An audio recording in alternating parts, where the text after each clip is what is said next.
Mga master, okay lang bang? Huwag niyong skip ang mga ads sa aking mga video kung okay lang mga master. Salamat sa solid na suporta po. Yon, what's up mga masters? Nandito na naman tayo sa panibagong araw, panibagong kabanata na naman ang pagsasama-samahan natin ngayon guys.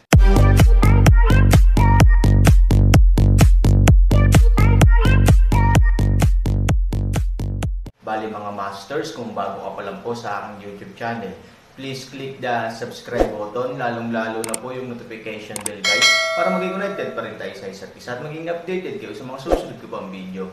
Bali mga masters, bago natin umpisahan ng kwento ay mag-shoutout po muna tayo para sa mga solid nating tagapakinig. Yun na nga mga masters, no? Bali hindi na ito patagalin. In 3, 2, 1, let's go! May utos ang pinuno. Sa simula pa lang ng laban, parang biglang nawala ang pinuno.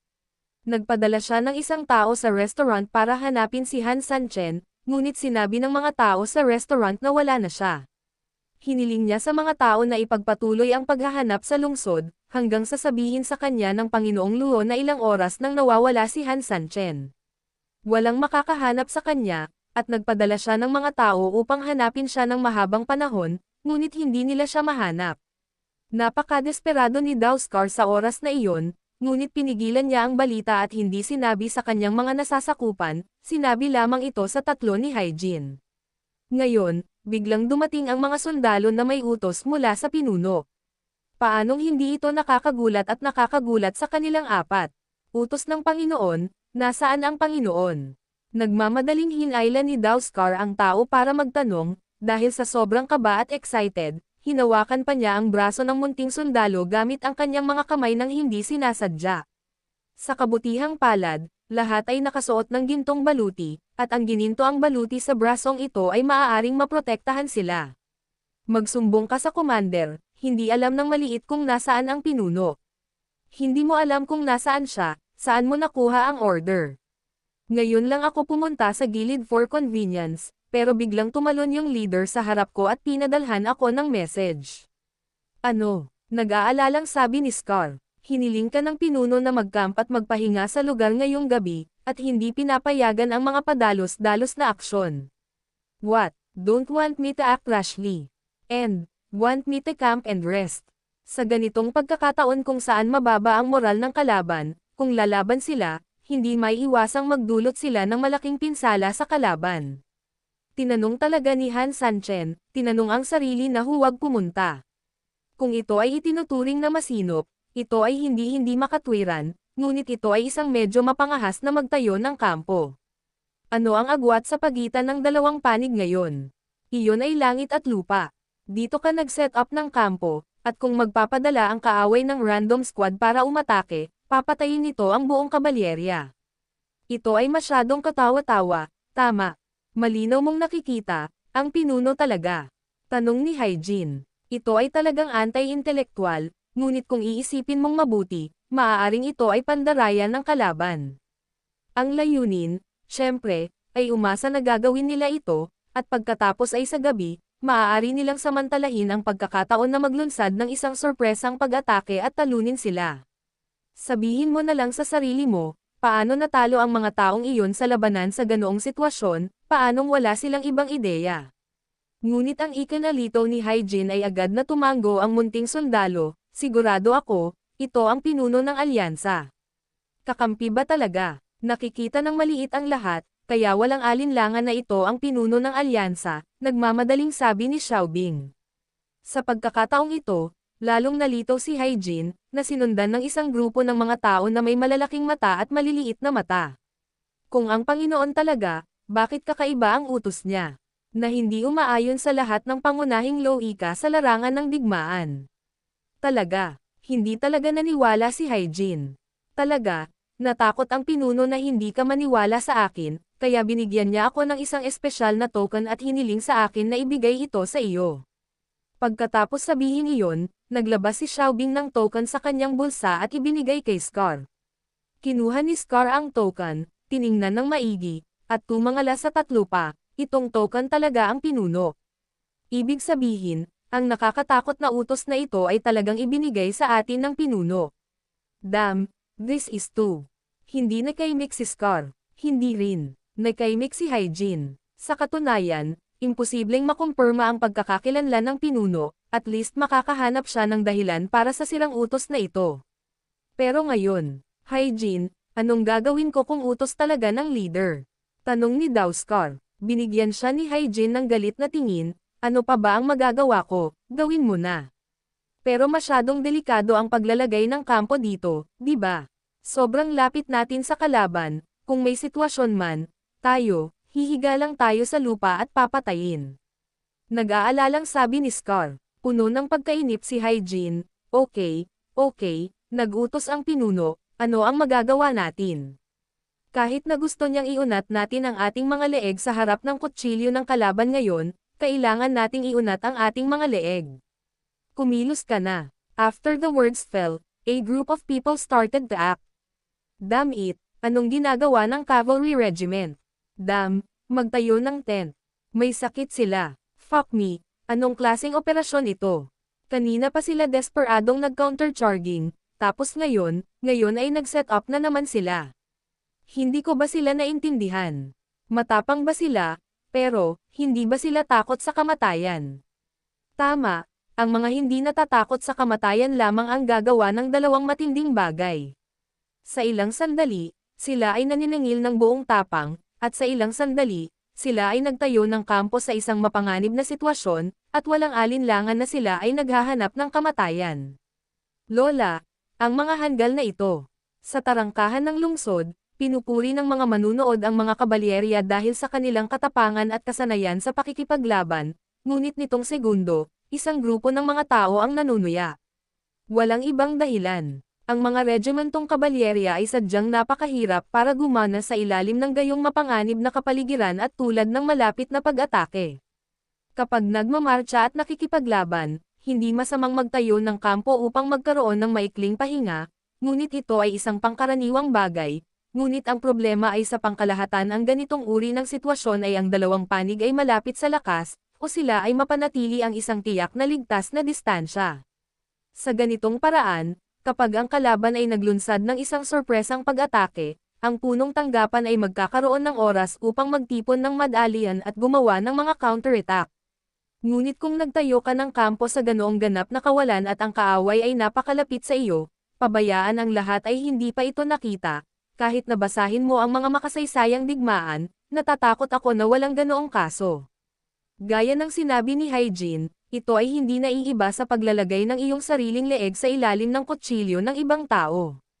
Naguguluhan din si Luo Jin, sa pag-aakalang nakilala niya si Daoskar, kaya iniunat niya ang kanyang kamay at tinawag ang mga katulong, magpadala kayo ng isang tao upang makita si Daoskar, at sabihin lang na ipinadala ko ito, at paalalahanan siya na sa ganoong kaikling panahon masyadong mapanganib na magtayo ng kampo sa ganoong kalayuan, at hindi ito dapat gawin. Sila ay mga kabalyerya. Kapag ang kalaban ay gumawa ng isang sorpresang pag-atake, wala na silang pagkakataong sumakay ng kabayo, o wala na silang posibilidad na mag-assemble. Oo, by the way, bring some gifts there. At saka, dapat mag-ingat ka sa mga kilos mo. Ayokong ma-misunderstood na may kasabwat ako sa Scar Department, understand.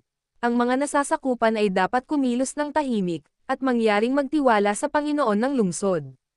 Matapos ang mga salita ay bumagsak, ang katulong ay nakahanap ng oras na walang pumapansin sa kanya, tahimik na umalis sa entablado, at pumasok sa trabaho. Sa tent, sobrang nanlumo si Scar. Bagamat wala siya sa pinangyarihan, ngunit walang digmaan, napakatahimik ng gabi, at napakalakas ng tawa ng mga tao sa labas, hindi siya bingi. Talagang kumbinsido ako, lubos na kumbinsido. Sa pagkakataong ito, naging biro tayo ng buong lungsod. Depressed, ibinaba ni Scar ang ulo niya, halatang inis na inis. Bumantong hininga si Hyjin, at tinapik ang kanyang ulo, kalimutan mo na ito na ang katapusan ng bagay, hindi mahalaga. Kami ay mga polar bear, kami ay isang koponan, at trabaho namin na sundin ang mga utos ng aming mga nakatataas. Bagamat mahirap intindihin ang operasyon ni Han Sanchen sa paghahain ng mga pagkain, mabilis na inayos ni Hyjin ang kanyang kaisipan. Dapat may dahilan si Master para gawin ito. Sabi din ni Piyuan. Anyway, we don't have any other good solutions now, and even if the master's order is really wrong, it won't have any other impact, and the result will be the same, sabi ni Paimon. Naagrabyado pa rin si Scar, talagang hindi ako takot sa kamatayan. Bilang commander, kapag nahihirapan tayong mga polar bear, hindi mahalaga kung ako ang manguna at mamatay muna, pero hindi ko talaga kayang pagtawanan ng ganito bago ako mamatay. Tao, kung mamatay ako, mamamatay akong nakatayo, at tiyak na hindi ako mamamatay na nakahiga na parang tanga. Nang makitang ganito si Scar, ang tatlo pa ay nakatingin lang sa isa't isa, talagang hindi alam kung paano siya hikayatin. Kung tutusin, may sense ang sinabi ni Scar. Okay, it's getting late. Now that the camp is set up and everyone has worked hard all day, let's take this opportunity to have a good rest. Tumayo si Hyejin, binasag ang kahihiyan. Tumanggaw sina Piyuan at Paimon, at sunod-sunod na umalis ang tatlo mula sa tent ni Scar. Habang pinagmamasdan ang pag-alis ng tatlo, mahirap pa ring alisin ang peklat, kaya diretso siyang humiga, tinakpan ang mukha ng kobrekama, at nagpahinga. At sa tapat ng lokal na kampo, isang mahabang tunog ng ulat ang biglang dumating. Ang espesyal na sugo ay tinatalakay ang diskarte bukas sa ilang mga kasamahan. Nang makitang may paparating na magre-report sa oras na ito, agad silang nagkatinginan at mabilis na bumangon.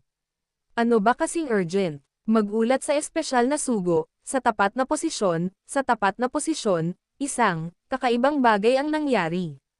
Ano? Kakaibang bagay. Ilang tao, nakatingin ka sa akin, at nakatingin din ako sa iyo.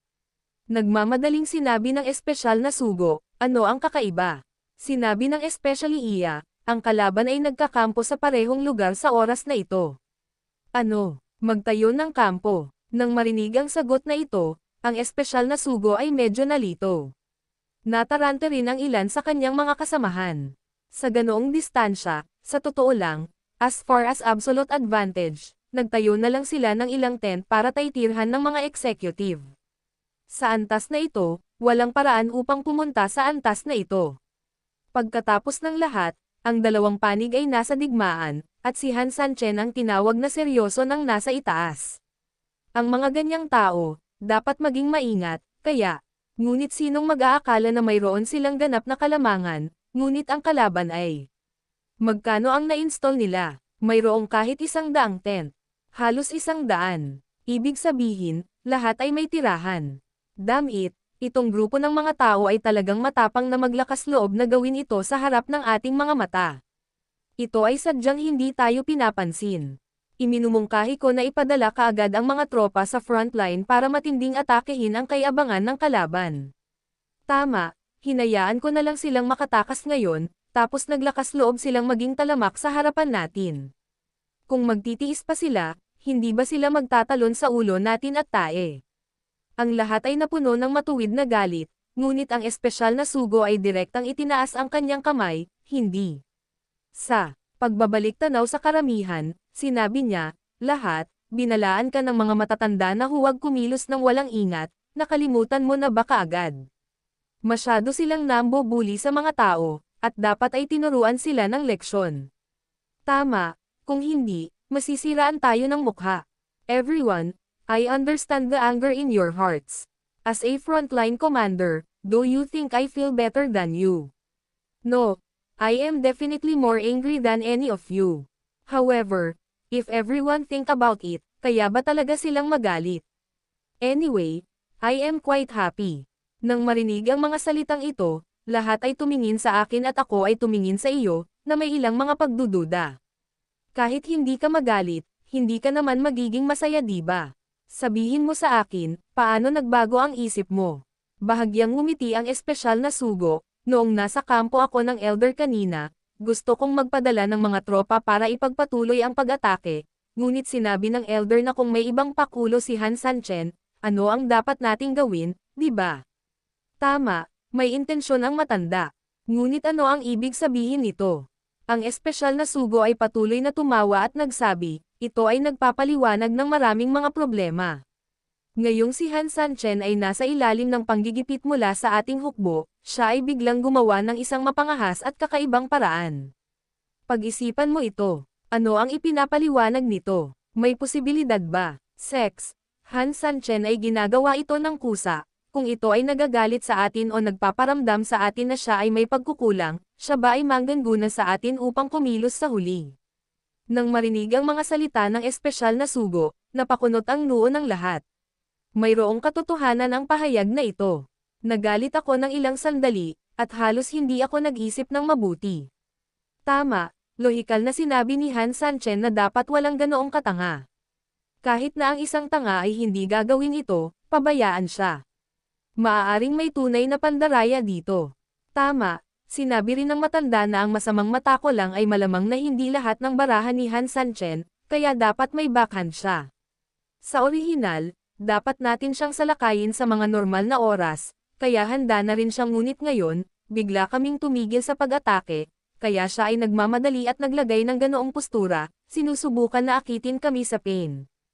Oo, kapag sinabi mo iyan, bigla kang lumiwanag, Han Sanchen, mapanloko ka talaga. Matapos pag-isipan ito ng ilang kasamahan, paulit-ulit silang tumango. Bahagyang ngumiti ang espesyal na sugo, nais ni Han Sanchen na akitin tayo sa pain, ngunit hindi lang natin nakuha ang pain. Ipasa ang utos, at lahat ng tropa ay hindi pinapayagang kumilos ng padalos-dalos nang wala ang aking utos. Naiintindihan ng nasasakupan. Sa kabila naman, kaya nilang magingay hanggat gusto nila. Pag-uusapan natin yan mamayang madaling araw pagkatapos nating gumawa ng battle plan. Naiintindihan ng nasasakupan. Pumunta ka. Matapos paalisan ang mga nasasakupan, muling nanambalik ang kapayapaan ng hukbo ng kaaway, na malapit ng kumilos. At sa isang tiyak na lugar, may nakatanggap din ng mga supernatural na kapangyarihan, at pagkatapos, isang kaaya-ayang boses ang dumating ng bahagya. Ito ay isang bahagyang ngiti, tulad ng isang malutong na tunog. Miss. Yun na nga mga masters, no? Bali panibagong kabanata na naman yung natapos natin ngayong gabi. Muli, maraming salamat po talaga sa walang sawang suporta po sa aking YouTube channel na talagang inaabangan nyo po ang bawat upload ko po. Bali mga masters, magkita-kita ulit po tayo bukas ng gabi at ngayon po ay magpapaalam po muna tayo. Bali mga masters, bye-bye!